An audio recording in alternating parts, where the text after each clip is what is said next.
UN बड'फ UN world cup बेयाव खुंनाय जादों टुर्नामेन्ट आरो दिनै जोबथा हाबाफारि एबा फाइनाल गेम आङो गिबियाव बड'फानि सोरगोआरि जिउमानि आलो गोजोननि थाखाय आनान गसाइनाव आर'ज गाबदों।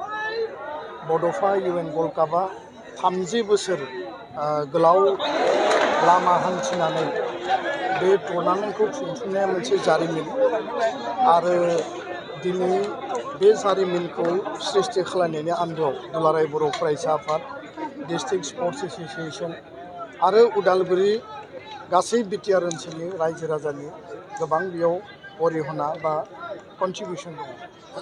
थारैनो जि मोनसे नोजोर आरो थांखि लानानै बड'फानि बे मुङाव वर्ल्ड कप टुर्नामेन्टखौ खुंदों, दिनै बियो अल इन्डिया इनभाइटेड मोनसे टुर्नामेन्ट आरो जायनि थाखाय बिटिआरआवल' नङा, आसाम, भारत आरो मुलुगनां बियो मोनसे मुं लाबोनो हादों बा बियो मोनसे नोजोर बोनो हादों, जारिमिन सृष्टि खालामनो हादों।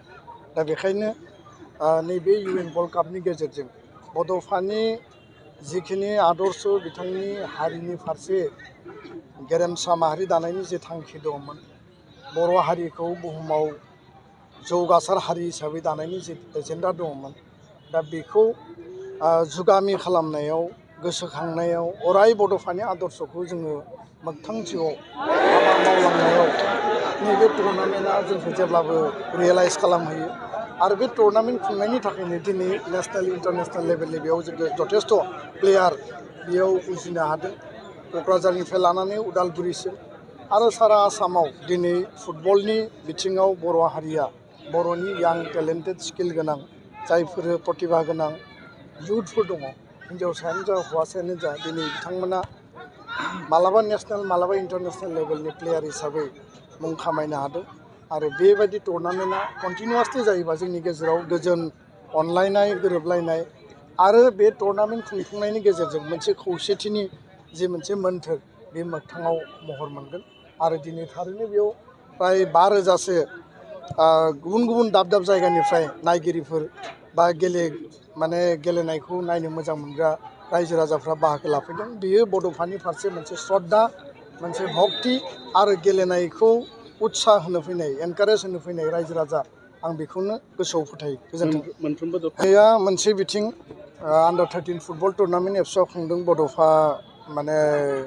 गोजौथियारि सोलायनाय मावथांखि आरो बड'फा FC जोङो दादों। बिनि गेजेरजों गेलेनाय बिथिं बे मोनसे थाबाय, स्पर्ट्स, फुटबल, काबादि एबसुआ एनुवेल कनफारेन्स कनभेनसनाव खुङो। बिनि अनगायैबो जों कालसार बिथिंजोंबो जों जौगाहोनांगोन आरो कालसारखौ लानानै जों वार्कशप खालामदों। जोंनि राव जायफोरा मोजाङै दासिमबो बुंनो हायाखै, बिथांमोननि थाखाय जोङो लेंगुवेज लार्निं सेन्टार जों गायसनदों आरो बागुरुम्बाखौ लानानै दिनै मोनसे जोंहा एजेन्डा दङ। बे एजेन्डाखौ दिनै नङा गाबोन जों मावफुंगोन गिनिस रेकर्डनि थाखाय। फारसेथिं नोङो समाज फोसाबनाय, बे आइननि जिखिनि हाबाफारिफोर दङ, जौ जुवा, दायना दायनि, उन्दै बैसोआव हाबा जानाय, ट्राफिकिं, बिनि फारसे जोङो गोथौ आरो मैखोमै हाबा मावगासिनो। जोंनि दख'राफ्रा साइकेल रेलि खालामदों, जिल्लाफ्रा नोङो गुबुन गुबुन एक्टिभिटि लादों आरो समाज दानाय आरो समाजखौ गोग्गो खालामनाय, हारि दानायनि थाखाय एबसुनि जि इनिसियेटिभ, बियो 1 मिनिटबो थाद'नाय गैयालासिनो जों मावगासिनो दङ आरो जोङो खुनु कारनाव दोरोदनाय, सोरनिबा खोथा बुंनाय, सोरनिबा बांसावनाय, बे बाथ्राफोरखौ लानानै जोंनि गोसोआ एसेबो दोरोदा। हारिनि सार्थनि थाखाय जिकुनु बिनिमयआव जातीय सार्थखौ लानानै, जातीय सन्मान स्वाभिमानखौ लानानै जों कन्टिनिउवासलि हाबा मावगोन। बे बाथ्राखौ आं स्पष्टयै बुंबाय।